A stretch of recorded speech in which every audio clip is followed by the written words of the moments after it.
back in playoff position after a three-game series sweep over the Washington Nationals. Welcome to episode number 26 of the Queen's Connection, a production of Patton Sports Crave. I am your host, Andrew Patton, joined by the co-host, Corne Hogveen. Corne, hello. Lots of good things to talk about. The Mets are back in the playoff position. They continue their dominance over the Nationals, and like we've been talking about the last month or so, this team has gotten hot at the right time. Definitely.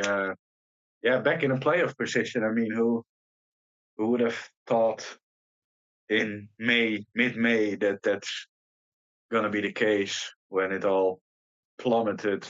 And I mean, we talked about trading deadline being sellers and looked forward to seeing some young and rising rotation. Probably will be a little bit different with the trade deadline coming up for a good reason, though. That's right. I was just going to say, you took the words right out of my mouth. About 6 weeks ago, we're talking about moving guys like Pete Alonso, JD Martinez, Severino, etc.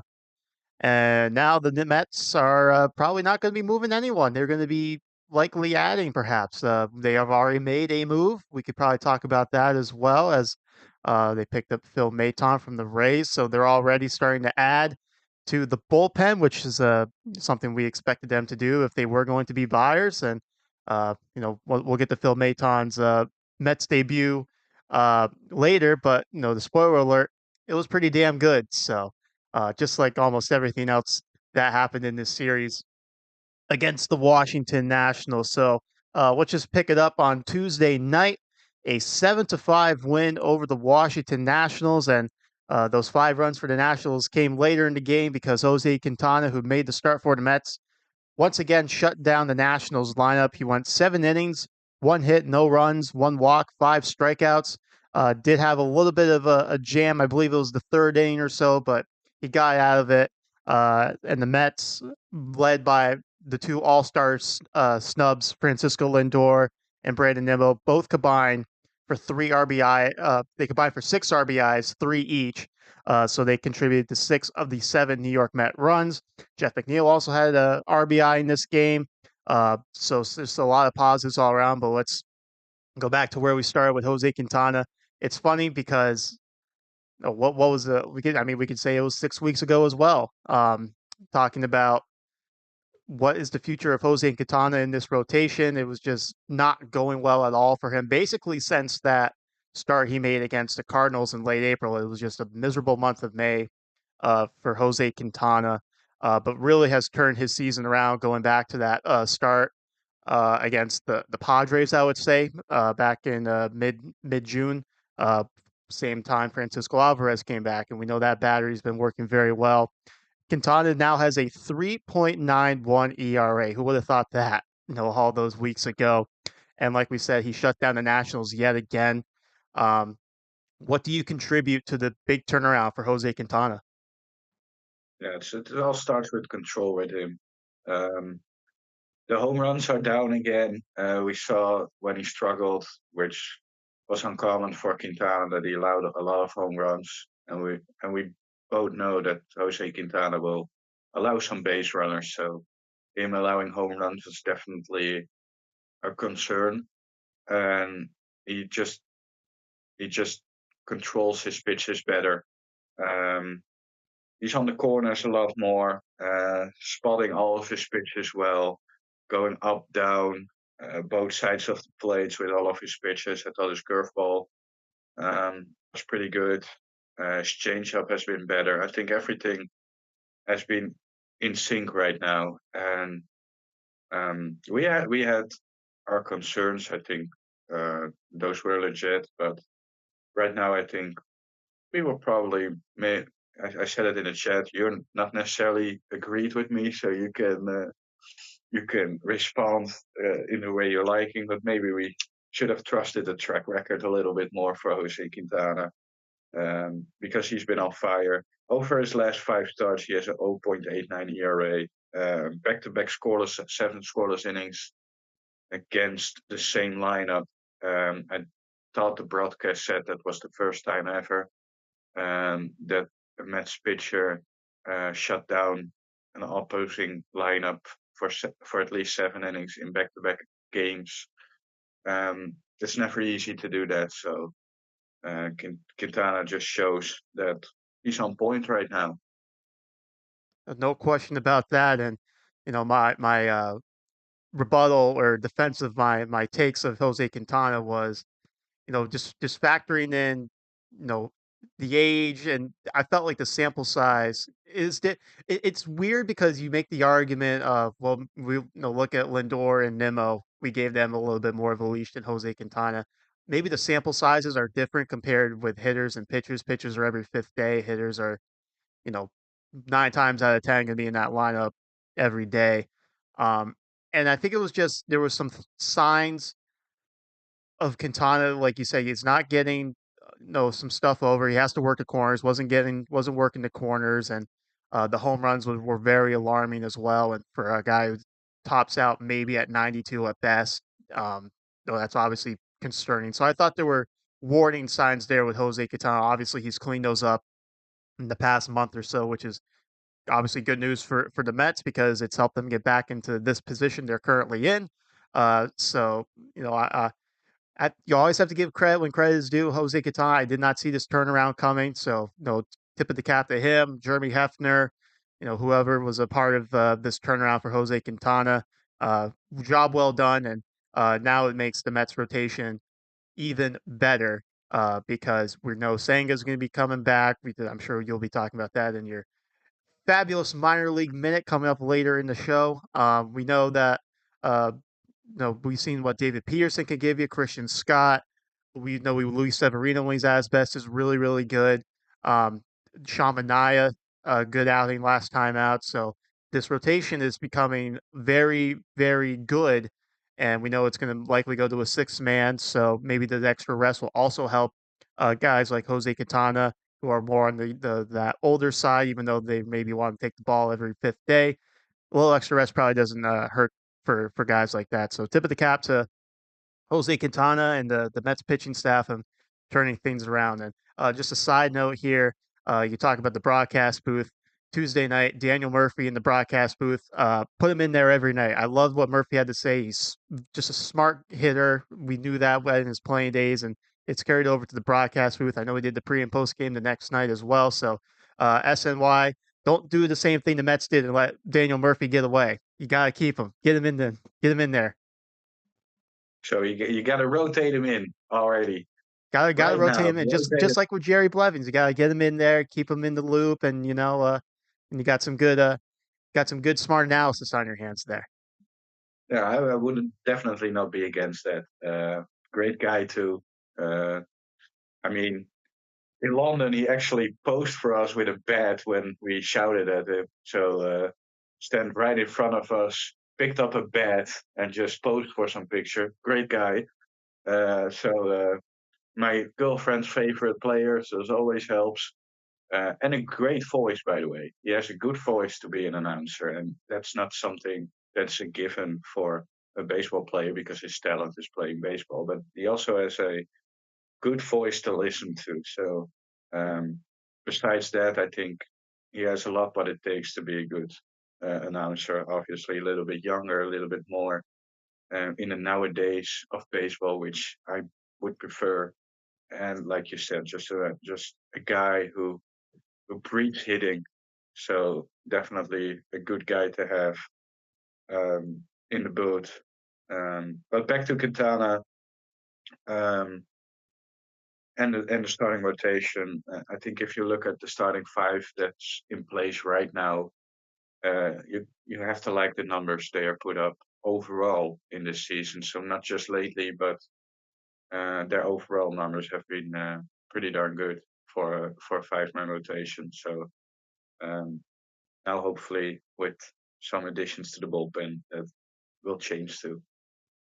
Yeah, no question about that. Obviously, the bullpen was a bit of a topic on Tuesday night as well. Ottavino struggled, had to use Denzel Nunez to finish things off. Reed Garrett struggled, had to bring in Edwin Diaz to finish things off. So, two of your big guns that Mendoza was not expecting to use when this game was 7-0 had to come in. uh, to finish things off for the Mets. But the bullpen is obviously a hot topic in Mets fanhood at the moment. So I'm sure we'll talk more about these guys uh, going forward. Let's jump to Wednesday night's game. Just saw a battle of veteran pitchers, Luis Severino against Patrick Corbin. The Mets won this game 6-2. Brandon Nimmo homered for his third straight game. So a lot of goods all around. Jose Iglesias had 3 hits, 2 RBIs. Uh, Mark Vientos picked up an RBI. So did Tyrone Taylor, who's getting some playing time now with DJ Stewart struggling. I'm sure DJ Stewart something to talk about as well. But I want to talk about Severino's outing. 6 in the third, 4 hits, 2 runs. Both were earned, 3 walks, 4 strikeouts. Um, Obviously, and he had some hiccups defensively as well on his part with not backing up home plate, which cost him a run. Uh, I thought it was trying to find the right word. Weird is not. I don't think weird's the right word. It was a very maybe roller coaster, in my opinion, outing for Severino because started out good, and then those middle couple innings, he got some, particularly that fourth inning, I believe it was. Um, the Nationals got some traffic against him and whatnot, and he had all those maybe mental lapses with not backing up. But then he finished things off well. So I thought it was a little bit of a roller coaster uh, outing for Luis Severino. What did you take away from him? Uh, I thought he was all right. I think most notably what we mentioned in the last couple of podcasts is that he didn't use his sweeper, or at least he didn't use his sweeper until it was too late. And I think he threw a lot of sweepers in his outing. So good to see that those adjustments from Luis Severino. Got a little bit hit hard in that fourth inning, didn't back up home twice, as you mentioned. So that's definitely not what you want to see out of your veteran starter. But I think in the Mets clubhouse, it's already taken care of. So I don't think that's necessarily um, an issue for the other starts. Um, so yeah, I think he was solid overall. Like I said, was fastball heavy in his previous 2 outings. So I definitely take the outing and I take the adjustments on the plus. And yeah, the wacky, so to speak, things about the um, outing is weird because you don't necessarily expect that out of Luis Severino. So I don't know what necessarily got into the mind of Severino why he didn't back up. But maybe it's just being in a little bit of an ongoing situation that it's good in an ongoing season that it's good that right now he's back into that and has his attention on that again. For sure. I want to get your thoughts on this because it was a thought that crept into my mind. Just kind of the league adjusting to Luis Severino because obviously coming to the season, I think the report on Severino was, the high velocity, the four seamer. I remember the changeup was a pitch that was effective with the Yankees, and obviously there was a big story, back in 17, 18, whenever it was about he was working with Pedro Martinez on that changeup. We know Pedro had a great changeup in his career, and now he's come to the Mets, and it's now the sinker, two seamers, and the slider sweepers rather than the high fastball and the four seam and the changeup. Obviously, I think the league has started to adjust to that a little bit, and we know the outing in Pittsburgh, it was no sinker heavy. Same one with the Houston Astros. We talked and you talked about how the sweeper was incorporated more into this outing. I'm just wondering, like, when Severino has had those struggle outings per se, are you a little surprised that he stayed with the sinker and all that stuff and maybe didn't revert back to okay, let's throw more four seam, up in the zone and incorporate the changeup more because the changeup really is, I believe, when they showed the graphic, it's his the low percentage usage for that changeup that I remember was no, no, a very good pitch when he was with the Yankees. So I'm just curious what your thoughts are on, trying to maybe mix in a little bit more of the four seam changeup to keep hitters potentially off balance a little bit more. It could be. I think pitchers tend to, if a pitch works, maybe overthrow it a little bit and forget other pitches to throw. I think that's happened a bit with Severino because the sinker he did really well with the sinker. It was an adjustment, like you mentioned. Hitters not necessarily being that familiar with Luis Severino's sinker, so um, it happens that he tends to forget, maybe. And I think it happens to pitchers earlier, that when you have a successful pitch, that they forget their other pitches. I do believe that with throwing that sweeper more, um, that he is readjusting. I think he threw in his last outing 40% sweeper slider, however you want to call it, and then around 48% or something he threw the fastball, one or the two, so the sinker and the four seamer in combination off, and I think that's good. And then you have like 10% for the changeup. Um, I think that's a good sequence to use. Could he throw his changeup a little bit more? Maybe if he has a good feeling for the changeup, sure. I'm not necessarily don't really know. Maybe he likes the sweeper and that combination more. But to me, it's more important that those three top pitches he has right now are about, you know, maybe the sweeper was a little bit more this time. I think the lineup for the Nationals with a lot of young hitters also helps. Then maybe they are a little bit more aggressive against the breaking ball. So um, just don't forget your pitches. If you mix it up well, uh, I think it will be fine. And probably maybe in another outing against another team who struggles against a changeup, you might see more changeups. At least it's interesting to keep a track on his pitch usage for the next couple of games if he adjusts again in the next start, which will be probably after the All Star break, right? Or does he have a start in? Well, I think that's rough. Well, it's definitely an interesting thing to keep track of. I think it was very well said on your part. And we know nowadays, your outings are more it's more game plan oriented rather than, just go out and call the game and whatnot. Not that catchers don't call games nowadays, obviously they do, but there's a little bit more of a plan going in to attack Yeah, rather than just kind of going out, seeing what feels good to you and all that stuff. And obviously, the adjustments have to be made as well. So, interesting conversation there about Luis Severino and the bullpen in this game. We talked about the struggles they had the night before. This one, easy peasy for the Mets bullpen. Have to give credit to Jake Diekman who came in, strike out two guys. I think there was something maybe you wanted to touch on about Jake Diekman, a potential adjustment on his end. Danny Young pitched 2/3 of scoreless baseball, and your boy Jose Buto, first career save, picked up 4 outs. He struck out two. So the Mets bullpen shut down the Nationals late in games. Do you want to share your Jake Diekman take with the listening audience?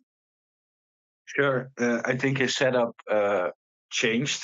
I haven't looked back at his other setups in his earlier outings. So, but it looked to me that his elbow was a little bit more back, and his glove was a little bit more in front before he threw the pitch, and he was a little bit more sideways. I think he was more upright, so to speak, before. And I thought his setup before throwing the pitch, so before his delivery, he now altered it a little bit sideways. That was something I thought I saw, which was noticeable also because he struck out back-to-back hitters in his outing. Yeah, he looked a lot better. His control was a lot better. And we know with Jake Eekman, there are probably going to be times where his control will still be off. So it's not like I necessarily think that those adjustments make Jake Diekman now a non-walk type pitcher. He will always have his walks, but I always do like to see when pitchers struggle that they're trying to find a solution. I know a lot of people, uh, scream for Diekman to be a DFA, but Jake Diekman actually has a solid career. I think he would still be a solid lefty in your pen. Hopefully, maybe can get another lefty, in there because I do believe that Diekman fares well or features more as a second lefty in the bullpen for a winning ball club. So but I do like him, trying out different things and adjusting and trying to get the best out of him. And he had a strong outing. And Jose Buto, you mentioned him before. Great that he uh, also does well in the bullpen because that's not my preferred spot. And I know David Stearns has done it with a couple of Brewers starting pitchers that turn out to be pretty darn good. So not saying that it's a terrible thing, but obviously, as a Jose Buto fan, I'd rather see him start. But I love that he's also just pitching and doing his thing in the bullpen right now. I don't want to get too sidetracked because we still got one more game to talk about. But you look at this Mets bullpen right now, and you got two guys in there. I mean, three technically if you want to count Denell Nunez, but I think he's kind of settle more into that eighth inning setup role. So we can just focus on Adrian Hauser and Jose Buto, guys that can eat innings out of the bullpen. And I'm just wondering nowadays with starting pitchers, you look at saw what the Pirates did with Jared Jones in his start against the Mets early in April. They took him out early. The Mets took Christian Scott out with 77 pitches. I'm just wondering with these pitchers nowadays, at least at the beginning of their careers, um, where they're just not going deep into games and whatnot. Are guys like Buto and Hauser who have the ability to potentially pitch 2 or 3 innings out of the bullpen? Is there more value to those guys rather than say like the Adam Ottavinos in your bullpen or whatnot? With the Mets specifically in mind, figuring there's also the 6-man rotation coming up, things like that. Are guys like Hauser and Buto like big going to be like big X factors for the Mets bullpen compared to you know if Adam Ottavino can turn things around or guys like that? I'm curious to get your thoughts on that.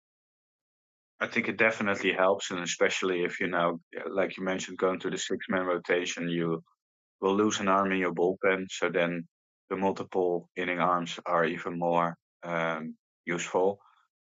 Curious to see how they handle it when they go to a six-man rotation if they send down Buto, because then you are back to one multi-inning arm. So it's curious to see how they handle that. It reminds me a little bit of the Gesellman and Lugo days when we had two guys who mostly pitched 2 innings when they were in there and then got a couple of days off, and then the other guy did it in the other game. It kind of reminds me with Buto and Hauser right now. I think Buto is a little bit more getting in there in the closer games than maybe Adrian Hauser is, besides obviously the game where Horsey pitched in. But that was just because there wasn't anybody anybody else available. So, but I think they could be huge. I think with going to a six-man rotation, probably will still, you know, handcuff Scott a little bit. Obviously, Senga coming back from injury, you're gonna need those guys to pitch some innings, and they could be a huge part of this Mets bullpen and this Mets bullpen success. I think that's also another potential reason to test Tyler McGill out as a reliever. And then theoretically, if depending on how things shook out with your roster construction, then let's say in come late August, September, whatever, you got McGill, Hauser, Buto in the bullpen for you, and can pitch multiple innings out of that bullpen. No, it was just a thought. Figuring like you said, or 6-man rotation coming up. You're losing the bullpen slot basically. So having the guys who can pitch multiple innings, I think, becomes more valuable. And I wonder if that's something that maybe the Mets would target at the trade deadline. Find another Trevor Williams-esque pitcher, for some other team who's not in contention, whatever, and maybe that's an arm the Mets would potentially want to target. Yeah, maybe. I wouldn't be against it. Well, any bullpen help is good bullpen help now. And Yeah, we obviously, still need some more pieces, probably. for Yes. sure, for sure. And one of those bullpen pieces that was recently I made his debut in the series finale against the Washington Nationals, and the Mets got their first shutout win of the season, a 7-0 win over the Washington Nationals. The teams trade some chances back and forth a little early to start this game. But David Peterson, who was the Mets starter, shut down the Nationals, going 6 innings, 4 hits to 0 runs, 3 walks, 5 strikeouts. Uh, no, it's good outing for David Peterson. Like we said, did have some traffic on the bases in the early innings, but managed to not let any of those guys come around to score. It looked like early maybe in this outing. I mean, shocker early. When the guy's pretty much kind of loose and free flowing, he might have a little extra juice in him with the velocity. But I believe I saw he hit 96 at one point with trying to throw a four seamer up in the zone. So we know when Peterson's got that velocity going, uh, he's probably feeling pretty good about himself. So, what'd you take away from this David Peterson outing? uh, I'm gonna say effectively wild. I thought he was behind in the count at some point, and then all of a sudden, with 3 balls not close, he was able to throw 3 strikes. I think it caught some Nets hitters by surprise with taking a called third strike a couple of times. Um, I think overall he was good. Slider curve looked better. He had some zip on his fastball, but I do believe that him being a little bit wild eventually did help him in this outing against the Nets. Um, but yeah, still obviously you take 6 quarters and it's another outing where he goes six. I think you'll take that. I think that's been a little bit in the past for Met starters that they aren't going deep. I think lately they are, which is tremendous, especially with how the bullpen is performing. And we have to thank our great friend and backup catcher Luis Torrens because he made a couple of great blocks and threw out a runner and um, kept his team scoreless. Which also we had a lot of luck late in the game with some wild pitches, by the way, to keep that shutout. Which was I think line three went to the backstop or something like that, and bounced right back to Luis Torrens, and they didn't score. I think that was funny, just to to preserve a shutout, which we didn't have until yesterday. I think it was our type of you know that's just had to happen. Um, Feels like if there's a god, they decided the Mets gonna get a shutout today, and it's just how it rolled. Well, the Mets were getting shut out for a little bit as well until the fifth inning when Brandon Nimmo cleared the bases with another big two-out hit, put the Mets up 3-0. And obviously, the Mets did not look back from there. JD Martinez had a good day overall. He was on base 4 times, 3 for 3, had a walk, an RBI. Pete Alonso with an RBI got thrown out going to second on a close play. Vientos got in to the action. Harrison Bader got into the action. So just a good day all around for the Mets. And you talk about that ninth inning trying to preserve the shutout with Adam Ottavino. It was dicey to say the least.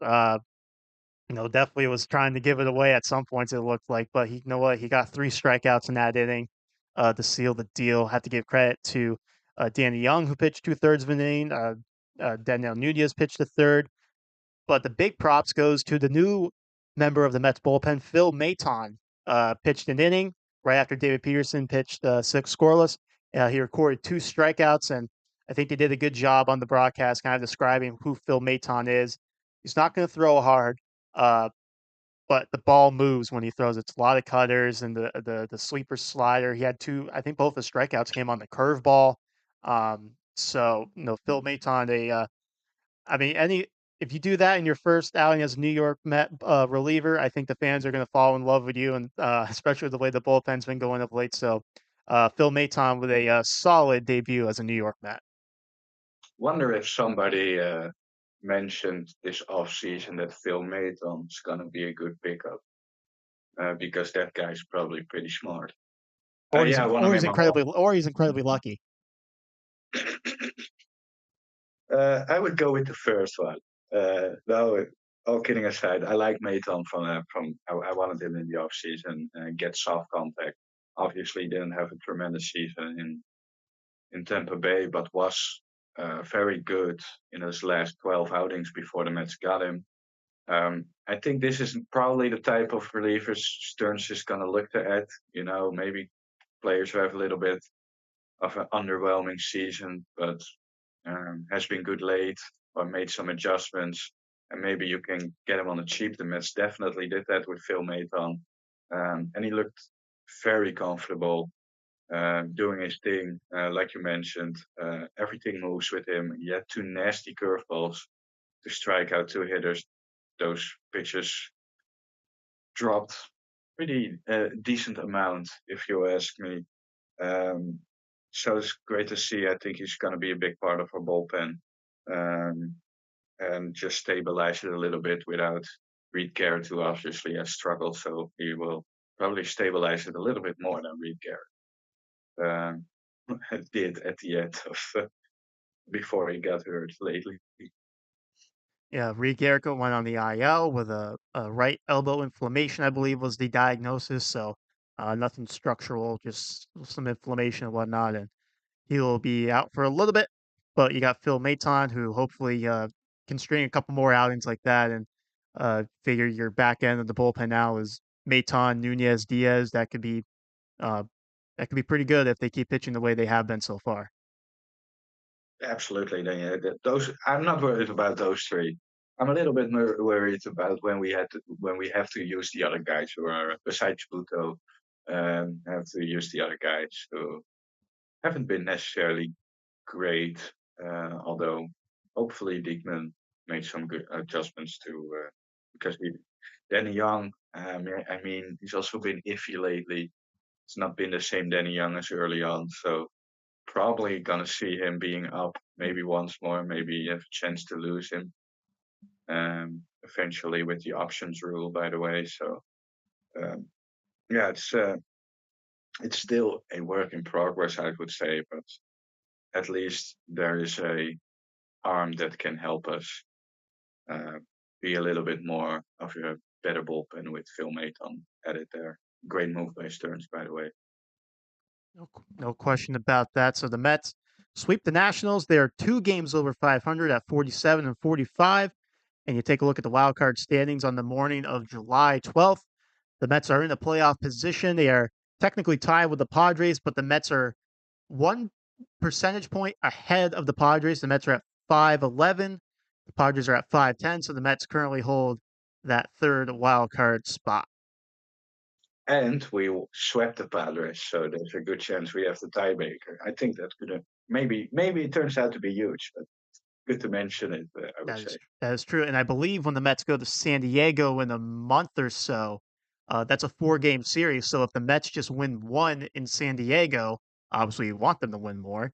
But if they yeah, win just sure, one, then they officially hold the tiebreaker over the Padres if they were to theoretically tie at the end of the season for that last wild card spot. So something to keep in mind in the month from now. definitely. And we also have one game. I think we have one game left against the Cardinals too, Yep. which we are. I think we are tied or something like that, or are Uh, we? so the Mets when they went to when the Cardinals came to New York, the Cardinals took 2 of 3, and I believe, if memory serves me correctly, when the Mets went to St. Louis, they took 2 of the what were supposed to be 3, and then the third one got rained out. So, um, if I did my math correctly, I believe the Mets have a 3-2 advantage on the Cardinals at the moment. Yes, but if the runs are tied, so if the Cardinals win, then they will take the upper hand because obviously if the runs are tied now, they will have a better run differential in the series. So they still have to win that. Oh, definitely. Once you get to we're in that time of the season where wins matter a whole lot. So the Mets have to hopefully keep the good times rolling past the All-Star break as well. So that's your look at the wild card standings. And before we get to your minor league minutes, something we did touch on a little bit is DJ Stewart, and just kind of the struggles he's been going through I would say pretty much when they called up JD Martinez back in late April. Obviously, the playing time hasn't always been there for DJ Stewart. Sporadic at times, but to be fair, when he's in there, um, hasn't really taken full advantage of the opportunity. Obviously, he still gives you good at bats, long at bats. He draws his walks, but um, the power that we saw last year hasn't really been there as much this year. So I'm just wondering, when the Starling Marte comes back, whenever that might be towards the end of the month, maybe a little after, somewhere in that ballpark. Um, I think DJ Stewart is probably the guy to get, you know, options sent down, whatever. But I'm curious to get your thoughts if the Mets should look for a lefty bench bat at the trade deadline. If that's a route that you think maybe the organization might take a look at going, or I'm just curious to get your thoughts because obviously DJ Stewart, when he does, I mean, he's got the power potential. We know that's a threat off the bench. It just necessarily hasn't been the threat off the bench like it was last year during his 2-month trial with the Mets. Definitely. Still have Ben Gamel on the bench right now. So I do believe that with the trade deadline coming up, the Mets are definitely gonna look. I think Marte, if you look at it right now, will replace Ben Gamel. And but then you still uh, could replace the job Stewart is, which is a left-handed bat off the bench. I definitely could see the Mets looking there for maybe a, a lefty bat who has been solid against righty, maybe even in the minor league somewhere in another team with a guy who has a track record or doing well, veteran guy doing well in AAA but doesn't get his chance, like Luis Torrens, for example, before we got him, who was stuck in AAA. Um, yeah, I think definitely Stearns is looking. I don't think it's gonna be a guy like Jesse Winker or something like that. Maybe a little bit of a cheaper option, I would say, for a left-handed power bat off the bench. Um, but maybe it is Winker. I think Winker likes New York. I think it's personality-wise, it's a pretty good fit. I think Mets fans would love to root for Jesse Winker and his antics a little bit. So maybe that's the guy that's gonna uh, be part of it. But if I have to put my money on it, I think it's maybe a little bit of a maybe a little bit more under the radar guy, so to speak. Another Phil Maton esque kind of move. Don't have to give Exactly. up too much, but you're willing to take a shot on someone, and if it works, great. If not, then the only thing you lose is potentially cash or uh, a player to be named later. So that maybe that's a direction that the Mets would go in at the trade deadline. But obviously, I think we're all in agreement that priority number one is to beef up the bullpen as much as they can. Absolutely. But yeah, I think besides the bullpen, I don't necessarily see uh, a lot of things we have to improve besides maybe a left-handed bat off the bench. I think the rest is pretty set. I think bullpen generally, if you're not going for the closer types, which I don't think the Mets will, you can get bullpen arms relatively cheap in terms of prospect. So I'm not worried that the Mets will have a trade deadline um, additions that will cost major prospects. So I think that's good for the Mets um, for the future, obviously, and it's also good that I don't think although the Mets are playing well right now, and if you make the playoffs, a lot can happen. But I do believe that there are some holes that they're probably not the major favorite in the playoffs. Let me say that like that. Well, we know that the Mets don't want to trade their big prospects because they've been performing so well at the minor league level of late. So I think that's a little bit of a good segue into Corne's minor league minute. Let's go. Dominican Summer League Mets. The orange team faced the blue team again, and jammed Drake Cornelia got the save for the blue team with 2 scoreless innings. The lefty from Curaçao lowered his ERA to 1.46 after another strong outing. Edward Lantica stayed hot with a 2 for 3 day. He got his OPS up to 8.28. Another good outing for Diego Paulino, went 4 and 2/3 innings of 1 run ball. The 19-year-old struck out 5. Alex Acosta hit his second home run on Thursday, a 2-run shot.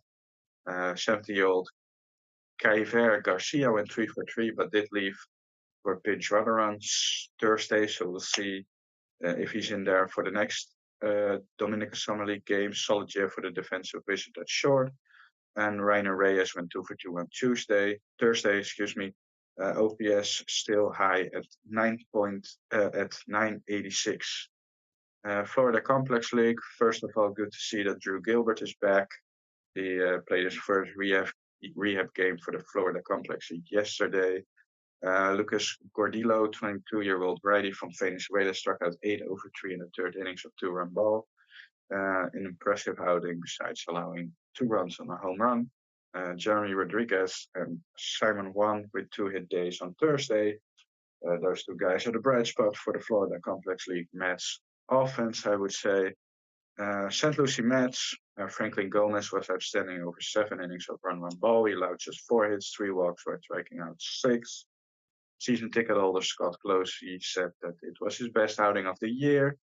And remember that Franklin Gomez is still just 19 years old. That doing that in St. Lucie is pretty impressive.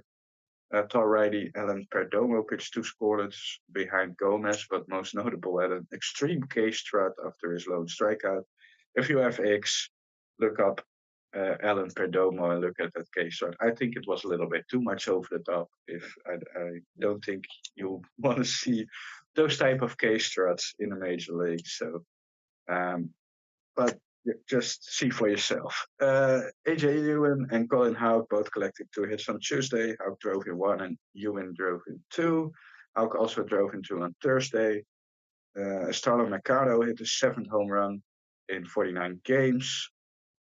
Boston Barrow collected a 2 for 3 day with an RBI and 2 runs scored on Thursday. Good outing for Edgar Moreta. The 20-year-old righty has struggled, but pitched 4 1/3 scoreless innings on Tuesday. Lefty Gregory Luis improved to 4-0 with more strong pitching. He went 2 scoreless innings, lowering his ERA to 1.63. Brooklyn, Jack Weniger made his Cyclones debut and got roughed up a bit, allowing 5 runs over 4 2/3 innings. Jonathan Pintaro came in relief and pitched well again with 3 1/3 scoreless frames on scored upon over his last 8 1/3 July innings. Tough loss for Jonathan was tremendous again. He went 6 innings of 1 run ball, allowed just 3 hits without allowing a walk and 7 strikeouts.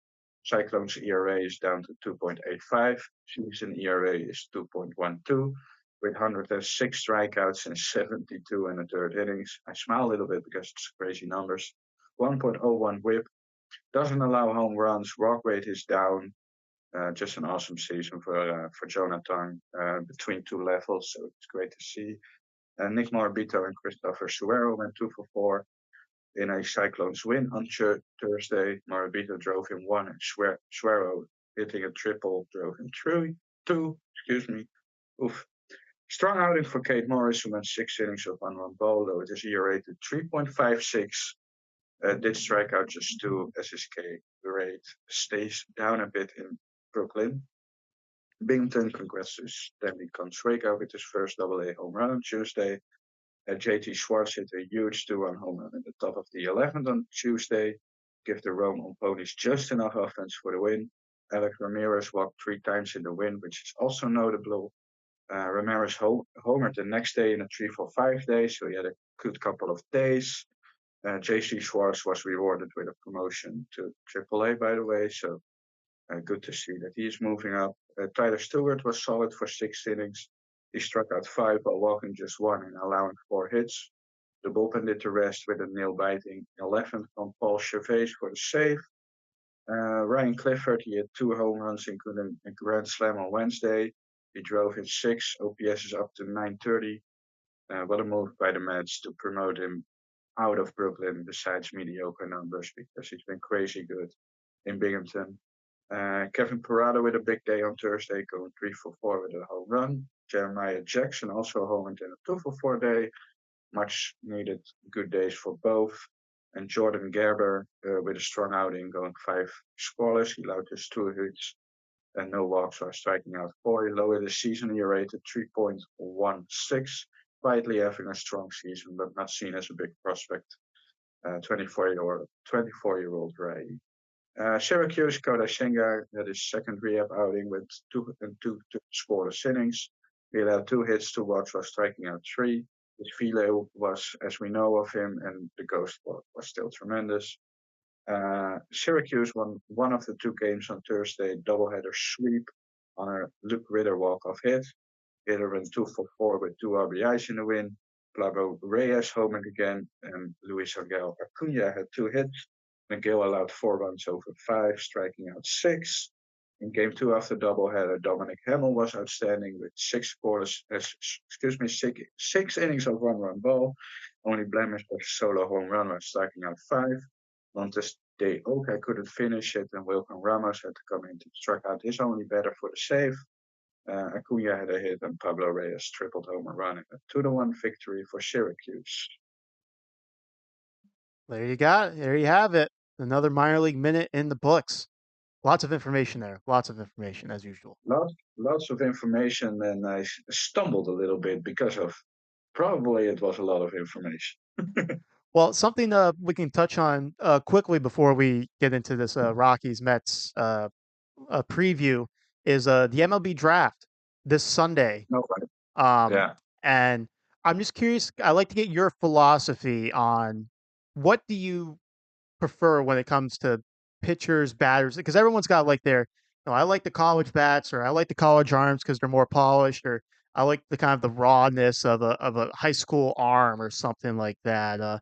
What's your general kind of draft philosophy if you were in that draft room with the Mets? Obviously, each prospect is different; it's different year to year. But is there something you tend to favor more, early in the draft rather than later in the draft, or what's your kind of overall philosophy when it comes to drafting players?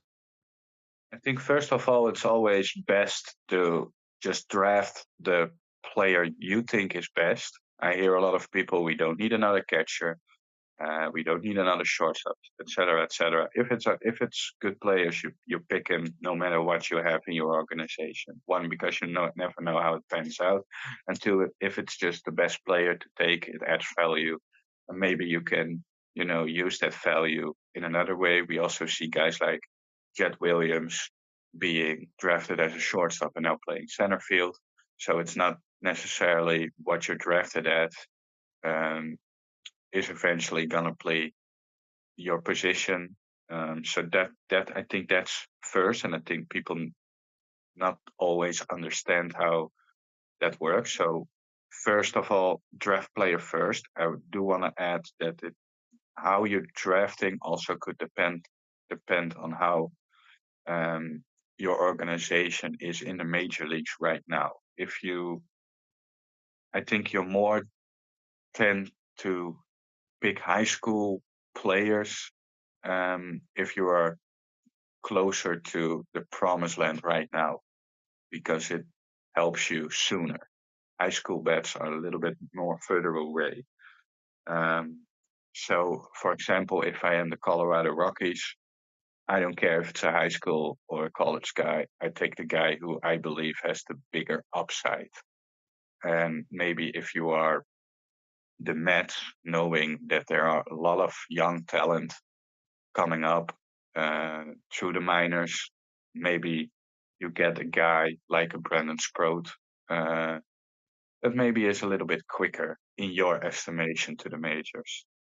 But overall, if there's a great high school player that other teams maybe don't pick for whatever reason, and you really, really like him, take the high school player. We've seen with Brandon Nimmo how it works.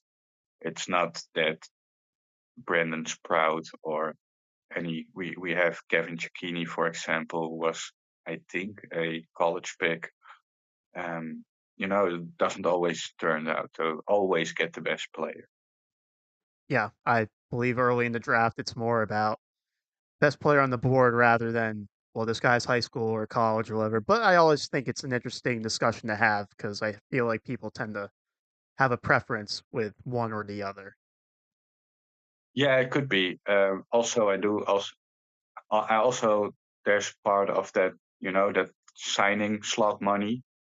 So um, it could be that nearing the middle, I think we have seen that with the Mets during the middle of the draft that you could pick seniors out of college just to drop the overall money you spend for maybe a high school pick later in the draft that you have to give more money to not go to their college teams. So that's also part of maybe you have a third round pick where nobody else want to pick that as a third round pick, but the guy doesn't have any other shot. It is his last season, so he's gonna sign way below slot money, and maybe a seventh round high school guy with other teams not trying to take him. You can get him, and you can throw a lot of money against the wall for him, make it tough for him to not sign. If you say, "Hey, here's $2 million," I mean, I would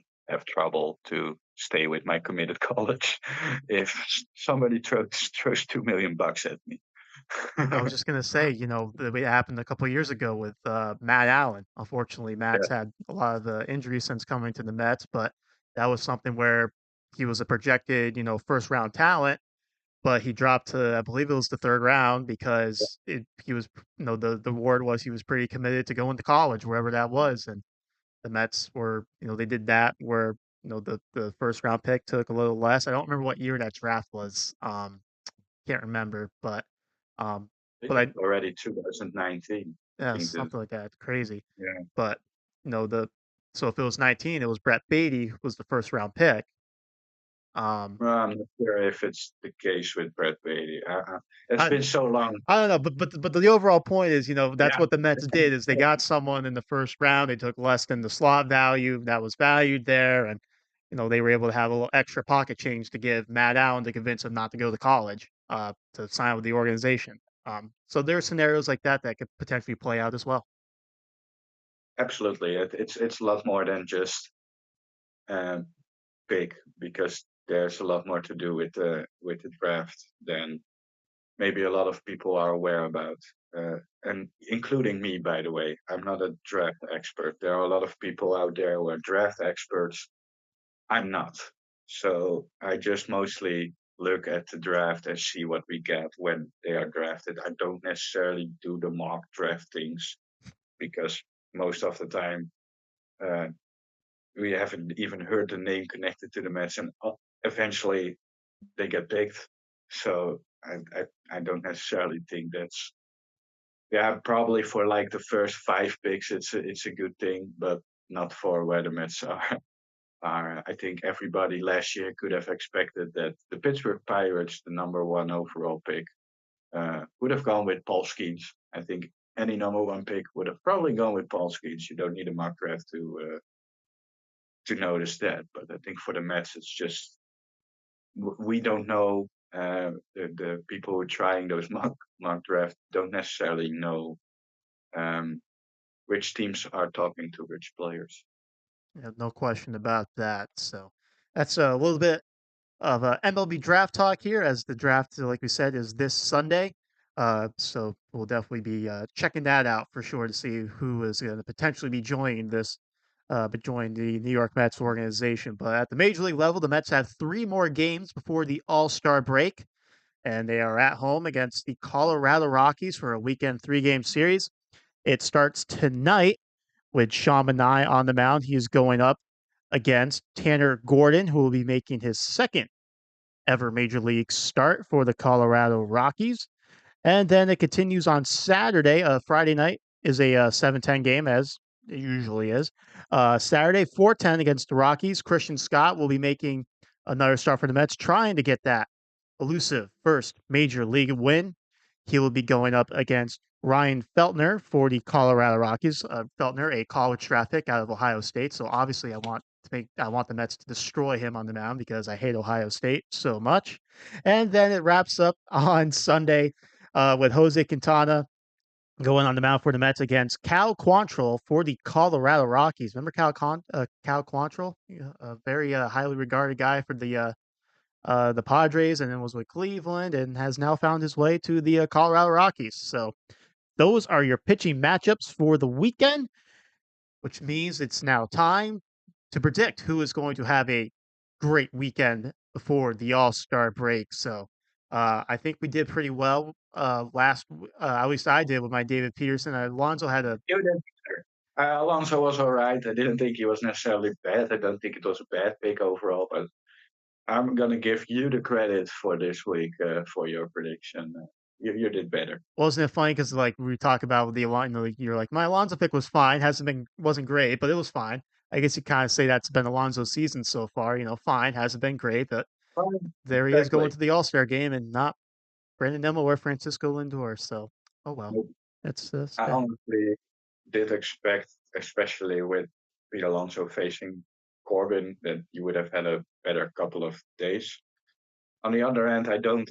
I just think about it. I gave you some credit, but David Peterson didn't have the best outing of a match starter in the series as well.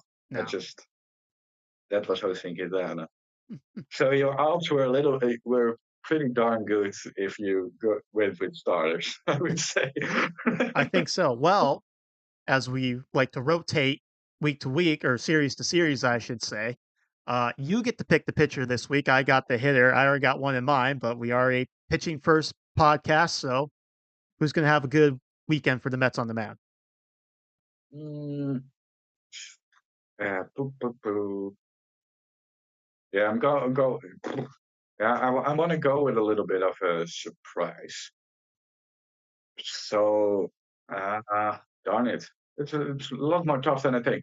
Let me go, Jake Diekman, the guy who made some adjustments in his last outing. We talked about, um, or I hope that I saw that well. I saw that right. So hopefully those adjustments give him a little bit more, a little bit more success in the series. So I'm not going starter. I am going Jake Diekman because of his recent adjustments and hope that he is able to continue some of his success of his latest outing. Mr. Positivity over there. Thinking Jake Diekman has found his groove and is going to get some big outs this weekend for the New York Mets. Yes, and also because then I can put some feathers in my own. I don't know how you say it there. Cap, We have feather in your cap. cap. Oh, we in Dutch it's a little bit different, but luckily Um, I didn't literally uh, translated it. I would say. Sounds like we missed out on something good. Oh well. Yeah, I think it's maybe a little bit better in Dutch, but oh well. Oh well. Well, I get the hitter this week. I'm going to go with someone who looks like maybe they turned a corner here after having a little bit of a sluggish start to July, and that's JD Martinez. Obviously, the 3 for 3 game yesterday against the Washington Nationals. I was on base 4 times, had to walk. Um, Looked like JD was taking some better at bats. So I think JD Martinez may have started to find his way out of that July slump he was kind of in. So let's go with JD Martinez to have a big weekend for the New York Mets. I would say that my pick is probably a little bit more controversial this week. That's what you're all about. You want to just stir the pot and get people fired up, and and but then if Jake Diekman goes out and pitches a scoreless inning late in the game that's in a close ball game or whatever, then you're gonna say I got a feather in my whatever it is in Dutch. Yeah, yeah, that's. Yeah, I'm not going to mention it on the pod, so probably after we are done. Well, we gotta start doing like I remember at Chase Stadium back in the day, they used to do like in between innings Spanish lessons with Jose Reyes on the scoreboard, or whatever. Maybe we didn't need to do Dutch lessons with Corne. Just Maybe. Mets give me a call. I'm down. well, We'll have your agent talk to their people. We'll set that up for you. First, I have to find an agent, but oh well, maybe you can do it, Andrew. Oh, I don't know if you want me to talking about or taking control of uh your No, negotiations per se. you're probably gonna get me in the gutter. Well, that's because you deserve it. So. Oh, right. Yeah. You're welcome for sitting here again, Andrew. Well, we do appreciate you join us. I'd say 9 times out of 10. You're Right. sitting right there. So um, we appreciate your analysis, and we know that there are some people who think very highly of you that you can run a front office. So there's people out there who believe that. Definitely are, Andrew. And those people aren't falling on their heads. They haven't fell. They didn't fall on their heads. Those are smart people who say that, Andrew. Learn that. Well, Maybe you should be very lucky that I am your co-host. well, we do have a former major league general manager who is a follower on Twitter. Well, that's a start. So maybe We should bring our A game in the next podcast, Andrew. If that maybe you should remind me before I do this podcast that I have to be smart. that's right. No, there are people listening that have connections and whatnot, Exactly. and we know it's all about networking in this world. So, No doubt. all right. Well, I think we're going to wrap this up. Episode number 26 of the Queen's Connection. You can follow us on social media, Facebook, Twitter. Just search the Queen's Connection. We're bound to be one of the first things to pop up. Make sure to like, subscribe if you're listening or watching, or well, I guess you can't really watch us. It's more listening on YouTube or on Spotify. Leave reviews, all that good stuff. And we thank you for listening.